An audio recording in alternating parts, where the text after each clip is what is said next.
सर्वेभ्यो नमः। देववाणी संस्कृतम यूट्यूब चलदृश्यं प्रति भवतां भवतीनां च हार्दं स्वागतम्। मित्रों, प्रौढ़ रचनानुवाद कौमुदी को पढ़ रहे हैं और हमारे इसके अभी तक 24 अभ्यास पूर्ण हो चुके हैं।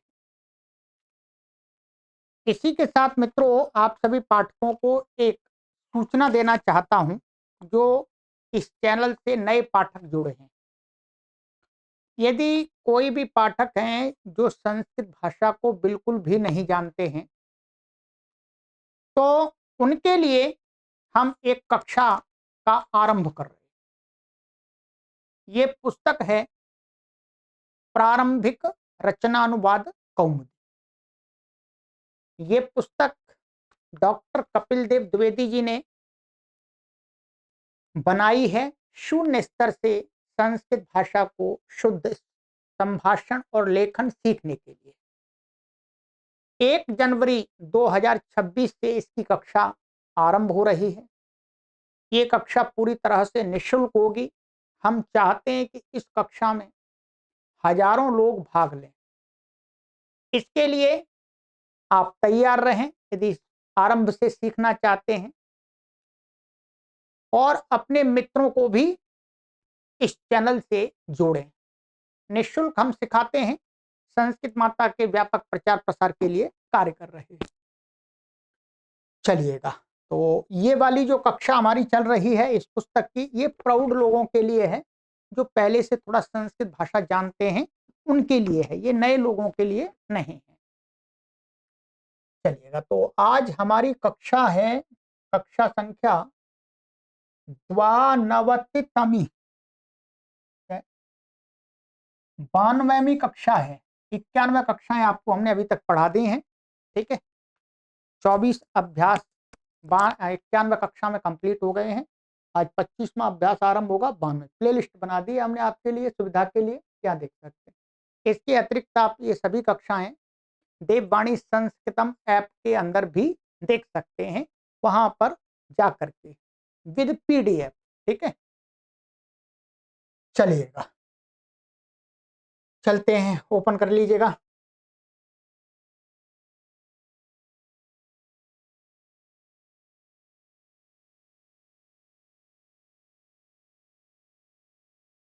पुस्तक नहीं है तो प्राप्त कर लीजिएगा हमारे से संपर्क करके, हमारी टीम से, तो आपको पुस्तक उपलब्ध करा दी जाएगी। आज है अभ्यास 25। आपको बताया मैंने, शब्दकोश में बताया इन्होंने 600 शब्द अभी तक हमने पढ़ लिए हैं। 25 शब्द और आज पढ़ेंगे। 625 शब्द इस अभ्यास तक हो जाएंगे हमारे। आज के शब्द बहुत सुंदर शब्द हैं, इनको भी आप एक बार अवश्य स्मरण कर लें। का विभाग में अभिकर्त्री, ये पुल्लिंग दिया है यहाँ पर। अभिकर्त्री शब्द ये पुल्लिंग है। इसका अर्थ होता है एजेंट। जो एजेंट होता है ना, मीडिएटर, ऐसा कह सकते हैं। एजेंट में मीडिएटर, अथवा आड़ती। आड़ती भी मीडिएटर ही होता है, किसान से लेता है और दुकानदारों को बेच देता है। ठीक, तो एजेंट अथवा आड़ती उसको बोलते हैं अभिकर्त्री। ठीक है, तो इसका रूप चलेंगे जैसे अभिकर्ता, अभिकर्ता रहो, उसी प्रकार से अभिकरणम। अभिकरणम का अर्थ होता है एजेंसी अथवा आड़त। माने आड़ती अथवा एजेंट की जो फर्म होती है उसको आड़त, वो अभिकरणम कहते हैं। शुल्कम, शुल्कम का अर्थ है कमीशन अथवा दलाली। ठीक है, शुल्कम का ये भी अर्थ होता है। शुल्कम का एक अर्थ ये भी होता है, जैसे शुल्क लेकर के पढ़ाते हैं, तो वो दलाली नहीं है, वो कमीशन नहीं है। परंतु शुल्कम का अर्थ ये भी है, वो भी है एक, परंतु शुल्कम, कमीशन को और दलाली को भी शुल्कम बोलते हैं संस्कृत भाषा में। शुल्का जीवः, मान शुल्क आजीवा का अर्थ है शुल्क के द्वारा जिसका आजीवन चलता है जीवन चलता है। तो दलाल, कमीशन एजेंट, ठीक है, दलाल को बोलते हैं शुल्क आजीवा। तुला, तुला माने तराजू। अब तराजू तो किसी प्रकार के अर्थ बैलेंस करने की चीजों को, आज इलेक्ट्रॉनिक आ गया है, पहले वैसी थी लकड़ी की, लोहे की आई, ठीक है। तो तुला माने तराजू। तोलनम माने तोलना, ठीक है, बैलेंस करना। तोलाह, तोल, वो एक ही बात है, ठीक है। तुलानम, हाँ तुलामानम, तुलामानम ने बाट अथवा बटखरा। तो अब तो अभी भी हैं, परंतु प्राय करके अब तो इलेक्ट्रॉनिक तराजू आ गया है, तो बाट का जमाना समाप्त हो गया है। तो अब तो बाट, तो तुलामानम माने बाट अथवा बटखरा, एक ही बात है, बटखरा जो बाट होते हैं। अर्घः माने भाव अथवा रेट, मूल्य बोलते हैं ना, भाव, क्या भाव है? रेट, तो उसको बोलते हैं संस्कृत में अर्घः। मूल्यम, मूल्य बोलते हैं, ठीक है, मूल्य माने मूल्य। मूल्येन, मूल्यन बोलते हैं नगद, नगद, नगद को क्या है, मूल्यन बोलते हैं। ये वस्तुतः तृतीय विभक्ति एक वचन का रूप है, परंतु इसका जब नगद के लिए प्रयोग करेंगे तो मूल्येन इसी रूप में तृतीयांत में प्रयोग होगा, ठीक है। ऋण रूपेण, ऋण रूपेण का अर्थ उधार, ये भी तृतीया का ही ऐसा ही रूप प्रयोग होगा, उधार के लिए, भाई उधार दे दो, तो ऋण रूपेण ददातु। अर्घापचिति, ये स्त्रीलिंग शब्द है, इसका अर्थ होता है भाव गिरना, डाउन हो जाता है, रेट डाउन, तो भाव गिरना माने अर्घापचिति। अर्घोपचिति, ये भी स्त्रीलिंग शब्द है, इसका अर्थ है भाव का चढ़ना, रेट ग्रो हो जाना, अब तो अर्घोपचिति। मंदायनम, मंदी मंदी, मंदी बोला, मंदी आ गई मार्केट में, तो उसको बोले मंदायनम। मूलधनम, पूंजी, मूलधन पूंजी जो। विनिमय, अदल बदल, अदला बदली कोई बोलते हैं विनिमय। आयात, बाहर से आना, इंपोर्ट, यानी इंपोर्ट करना, उसको बोलते हैं आयात, इसका तो बहुत प्रयोग होता है। निर्यात, बाहर जाना, एक्सपोर्ट, वस्तुओं को बाहर भेजना विदेशों में, ठीक है। बाहर देशों से देश में लाना, इंपो हो गया आयात, आयात, और अपने देश से दूसरे देशों को भेजना, निर्यात, भेजना, ठीक है। करह, टैक्स, विक्रय करह, सेल्स टैक्स, ठीक है, विक्रय करह सेल्स टैक्स, माने बिक्री पे जो कर लगाया जाता है। आय करह, इनकम टैक्स। क्रय, खरीद है, परचेज करना। आयात शुल्क, आयात पर चुंगी, ठीक है, आयात, आयात शुल्क माने वस्तु बाहर से आती है, इंपोर्ट होती है, तो उस पर शुल्क लगता है, सरकार लगाती है। और निर्यात शुल्कम, निर्यात पर चुंगी, है ना, एक्सपोर्ट करते हैं तब भी टैक्स देना पड़ता है, चुंगी लगती है भाई तो ये शब्द एक प्रकार से व्यापार से संबंधित हैं, है? व्यापार, व्यापारी संबंधित है मुख्य रूप से, पर बाकी हम सामान्य लोग भी प्रयोग करते हैं, उधार, नगद आदि का प्रयोग, ठीक है। तो बहुत उपयोगी शब्द हैं, चलिएगा। तो इन शब्दों को एक बार अच्छी प्रकार से बुद्धि में स्थापित कर लें आप सभी, ठीक है, क्योंकि अनुवाद आगे बनाने के लिए दिए जाएंगे।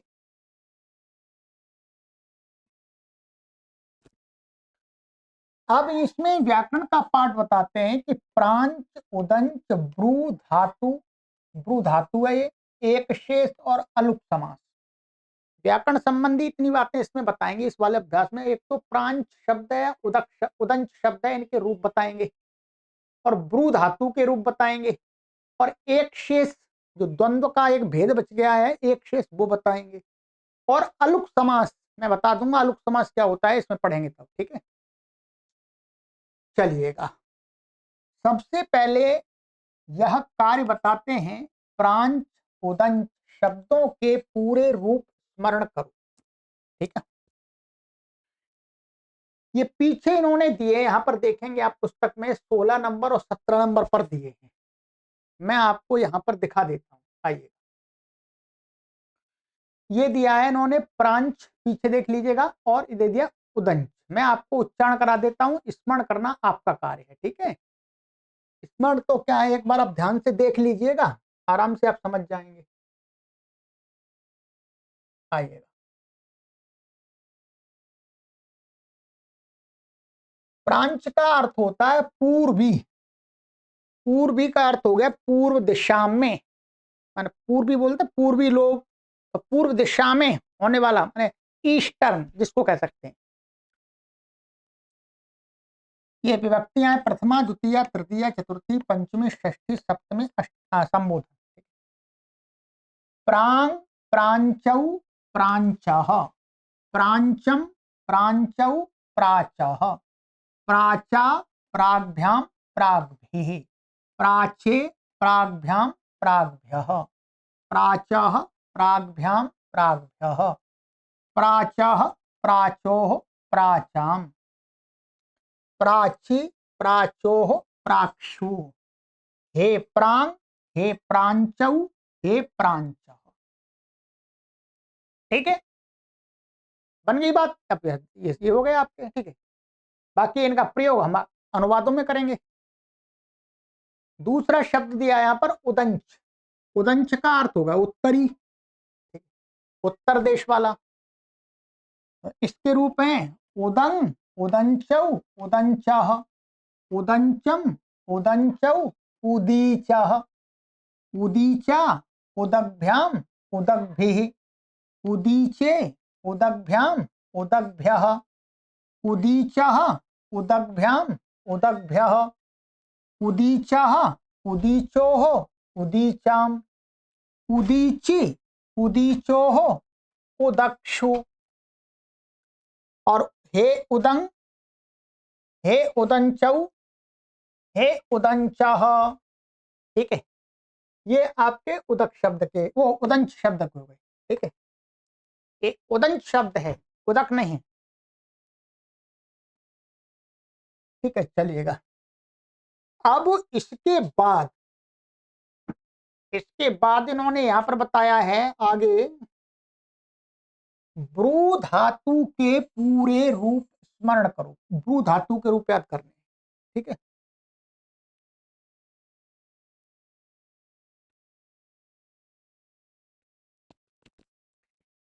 अब कहते हैं ब्रू धातु, ये पीछे ये भी दिए, देखो धातु रूप 47 47 पे मैं आपको यहाँ अभ्यास करा देता हूं, पीछे आप देख लीजिएगा अपनी पुस्तक में।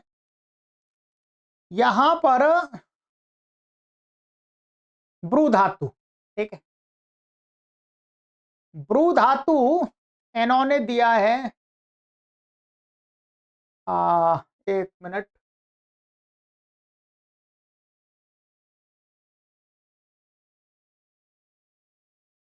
ये ब्रू धातु है।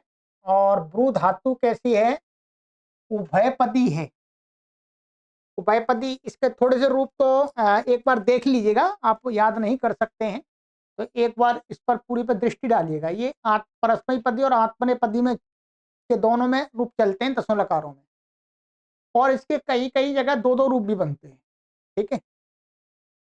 तो आइएगा, पहले ब्रू धातु के परस्मयी पद के, यहाँ पर सूचना ये दी है इन्होंने कि ब्रू धातु को लिट आदि लकारों में ब्रू को बच हो जाता है, ब्रू के स्थान में बच करके रूप चलाते हैं। जैसा वच धातु का रूप होता है ना, वच परिभाषणी, वैसा ही ब्रू का हो जाता है, पर बनता पूरे में है, ठीक है। चलिएगा, आइएगा, मैं रूपों का उच्चारण करा देता हूं आपको, ठीक है। ब्रू का अर्थ होता है कहना, ठीक है, बोलना किसी को।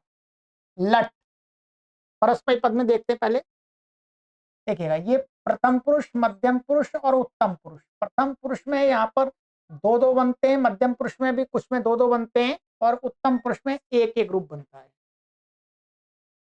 ब्रवीति, ब्रूतः, ब्रुवन्ति, आह, आहतुः, आहुः। ये आह, आह का अर्थ है कहता है। चाहे आप ये प्रयोग कर सकते हैं, ये प्रयोग कर सकते हैं, दोनों का एक ही अर्थ है। ठीक है, ऐसे ही ब्रवीषि, ब्रूथः, बस यहां पर ब्रूथ एक ही बनेगा। ठीक है, और आथ, आहत, एक वचन द्विवचन में मध्यम पुरुष के दो दो रूप बनेंगे, तो ये बहुवचन में एक ही बनेगा।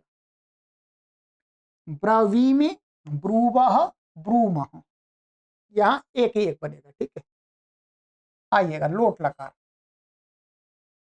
लोट लकार में देखिएगा, ब्रवीतु, ब्रूताम, ब्रुवन्तु, ब्रूहि, ब्रूतम, ब्रूत, ब्रवाणि, ब्रवाव, ब्रवाम। ठीक है, लंग लकार, आइएगा लंग। अब्रवीत, अब्रूताम, अब्रुवन, अब्रवीहि, अब्रूतम, अब्रूत, अब्रवम, अब्रूव, अब्रूम। ठीक? विधिलिंग, विधिलिंग में है ब्रूयात, ब्रूयाताम, ब्रूयुः, ब्रूयाह, ब्रूयातम, ब्रूयात, ब्रूयाम, ब्रूयाव, ब्रूयाम।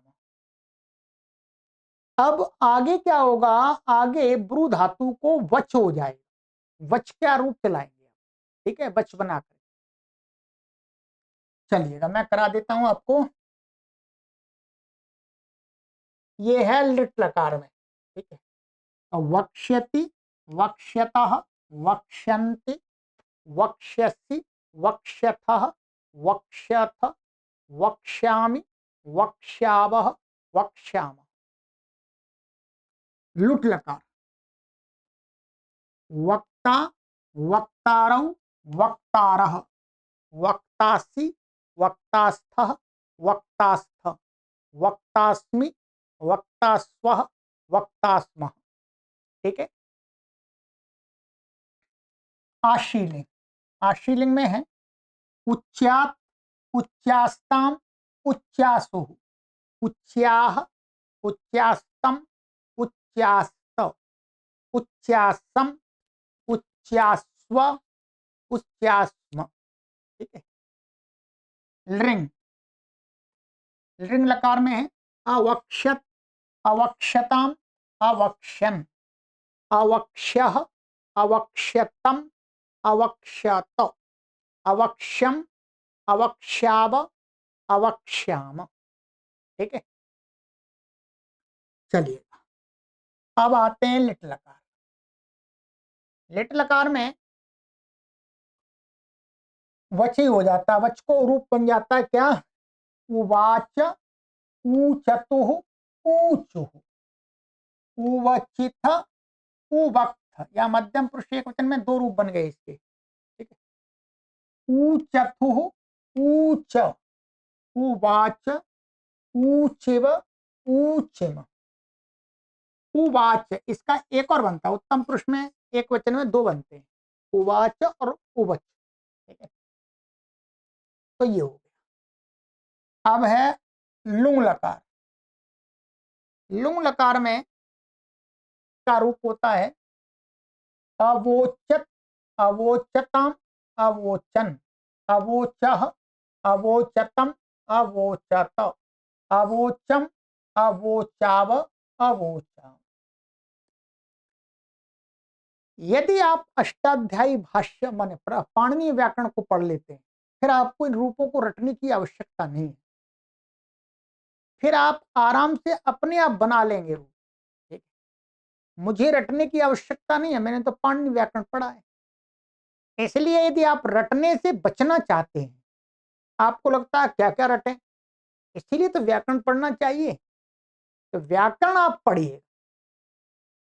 बाकी आपको, आप ऐसा सोचते हैं कि अरे कौन व्याकरण पढ़ेगा, फिर तो रटना ही पड़ेगा जी। ये सारी आराम से आप बना सकते हैं, कुछ याद करने की, रटने की आवश्यकता नहीं है। मैं आराम से सभी बना लेता हूँ। चलिएगा, व्याकरण पढ़ें, आपके लिए हम यहाँ पर कार्य कर रहे हैं। ठीक है, अब आइए,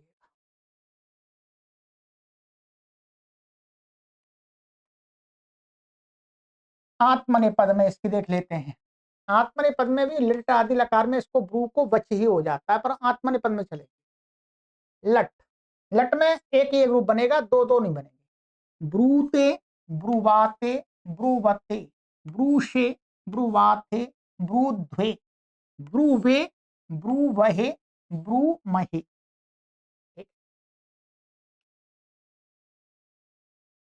लोट,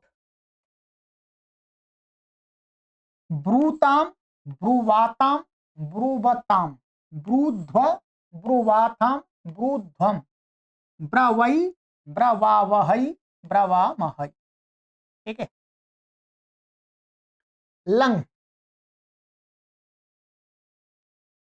अब्रूत, अब्रुवाताम, अब्रुवत, अब्रूथाः, अब्रुवाथाम, अब्रूध्वम, अब्रुवि, अब्रुवहि, अब्रुमहि। ठीक है। चलिए, विधिलिंग, विधिलिंग में है ब्रुवीत, ब्रुवीयाताम, ब्रुवीरन, ब्रुवीथाः, ब्रुवीयाथाम, ब्रुवीध्वम, ब्रुवीय, ब्रुवीवहि, ब्रुवीमहि। ठीक है। अब लिट लकार आ जाएगा। लिट लकार में भी इन्होंने लिटाज लकार में एक ही ग्रुप दिया। लिट में वक्ष्यते, वक्ष्यते, वक्ष्यन्ते, वक्ष्यसे, वक्ष्येथे, वक्ष्यध्वे, वक्ष्ये, वक्ष्यावहे, वक्ष्यामहे। अब मैंने व्याकरण पढ़ा, इसलिए मैंने इसमें जो रूप दिए ना, मध्यम पुरुष, उत्तम पुरुष, मैंने बना दिए, कोई परेशानी नहीं है।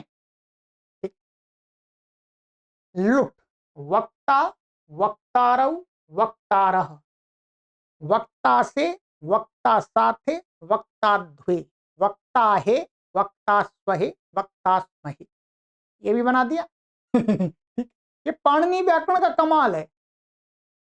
ये पाणिनि व्याकरण चाबी है इन रूपों को खोलने की। आशीलिंग, वक्षिष्ट, वक्षीयास्तां, वक्षीरन, वक्षिष्ठाः, वक्षीयास्थां, वक, वक्षिध्वम, वक्षीय, वक्षीवहि, वक्षीमहि। ठीक है। चलिएगा, अवक्षलिंग, अवक्षत, अवक्ष्येताम, अवक्ष्यंत, अवक्षथाः, अवक्षेथाम, अवक्षध्वम, अवक्ष्ये, अवक्ष्यावहि, अवक्ष्यामहि। अब आइएगा लिट लकार। ठीक है। लिट, लिट में ऊंचे, ऊंचाते, ऊंचिरे, ऊंचुषे, ऊंचाथे, ऊंचिध्वे, ऊंचे, ऊंची वहे, ऊंच महे। चलिएगा, लुंग लकार, लुंग लकार, अवोचत, अवोचेताम, अवोचंत, अवोचथाः, अवोचेथाम, अवोचध्वम, अवोचे, अवोचावहि, अवोचामहि। ठीक है। चलिएगा, ये हो गया।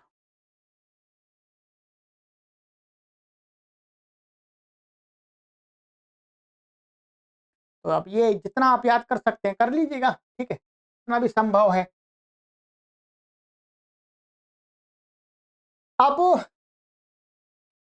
अब ये हो गया, तो आज इतना ही करते हैं। आधा पार्ट हो गया। अब आगे का जो नियम वाला पार्ट है वो आगे की कक्षा में पढ़।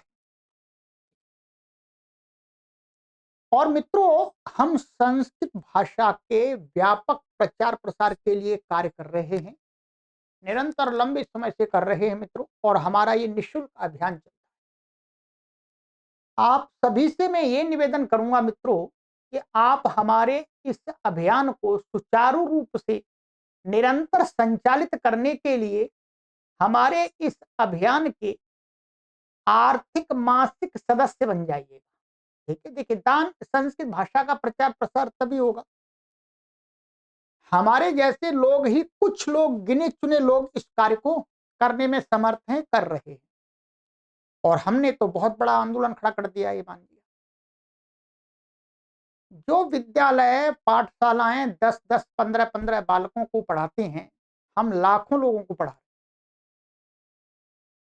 आपसे मेरा ये निवेदन है मित्रों, संस्कृत माता के व्यापक प्रचार प्रसार के लिए आप इस विद्या के महादान रूपी यज्ञ में अपने आहुति अवश्य प्रति माह देते रहे। जो भी परमात्मा ने आपको सामर्थ्य दिया है उसके अनुसार, फीस नहीं दे रहे आप पढ़ रहे हैं, बहुत अच्छी बात, आप सीखें। यदि नहीं भी सीख रहे हैं तो दान रूप में कि संस्कृत माता का प्रचार प्रसार तो हो रहा है, मेरे सहयोग से आपको भी पुण्य मिलेगा। जितना मुझे पुण्य मिल रहा है उतना ही आपको पुण्य मिलेगा, और संस्कृत माता की स्थापना होगी विश्व के अंदर। तो इसलिए मित्रों, आप हमारे इस अभियान के मासिक सदस्य बनिएगा, अवश्य हमारा सहयोग कीजिएगा, क्योंकि इस गतिविधियों को चलाने में पैसा खर्च होता है, ऐसा नहीं है, एक खिलौना है, खिलौना नहीं है। हम चलाते हैं, हमें मालूम है, जो संस्थाएं चलाते हैं उनको ज्ञात होता है कितनी कठिनाई आती है, और हम तो निःशुल्क चला रहे हैं, कोई फीस भी नहीं ले रहे, ध्यान रखें। तो आप सभी का भी उत्तरदायित्व बनता है कि संस्कृत माता के व्यापक प्रचार प्रसार के लिए आप हमारा सहयोग करें। हमें ये कार्य लगभग, अभी तो मुझे 20-25-30 वर्ष तो मैं ही करूंगा, उसके आगे दूसरे लोगों को तैयार करके जाएंगे, वो चलाएंगे इस अभियान को। ठीक है, ये गूगल पे, फोन पे, पेटीएम नंबर दिया है, यहाँ पर आप हमें अपना सहयोग भेजते रहे। ठीक है, आपसे विनम्र निवेदन, इस अभियान को चलाने के लगभग हमें 70 से 80 हजार रुपए व्यय करने पड़ रहे हैं आजकल, और इसको हम और विस्तार देना चाहते हैं। हमें एक स्थायी कार्यालय बनाना है, स्थायी कार्यालय। अभी हमसे कोई मिलना चाहता है तो हम कहाँ मिलें उनसे, तो इसलिए हमें एक स्थायी कार्यालय भी बनाना है, जहां पर कोई मिलना चाहे वहां मिल भी लें। ठीक है, उनकी व्यवस्था भी हो सके, आप आए यहाँ देववाणी संस्थान में तो आपकी अच्छी सेवा शुश्रूषा भी हो सके, ऐसी व्यवस्था तैयार करनी है। तो उसके लिए धन चाहिए, और प्रति माह इसको खर्च होता है, धन हो चाहिए। ठीक है? तो आप इस निःशुल्क अभियान के अवश्य मासिक सदस्य बने।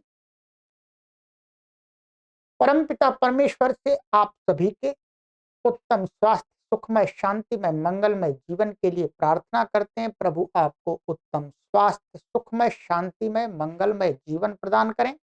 आप निरंतर संस्कृत भाषा के अध्ययन करते हुए ज्ञान विज्ञान को और अपने आत्म ज्ञान को, परमात्म ज्ञान को प्राप्त करें, वास्तविक ज्ञान को प्राप्त करें, सत्य ज्ञान को प्राप्त करें। चलिए, आगे की कक्षा में मिलते हैं। अपने मित्रों को भी जोड़ते रहिएगा, हम निरंतर आपके लिए पुरुषार्थ करते हैं। सर्वेभ्यो नमः।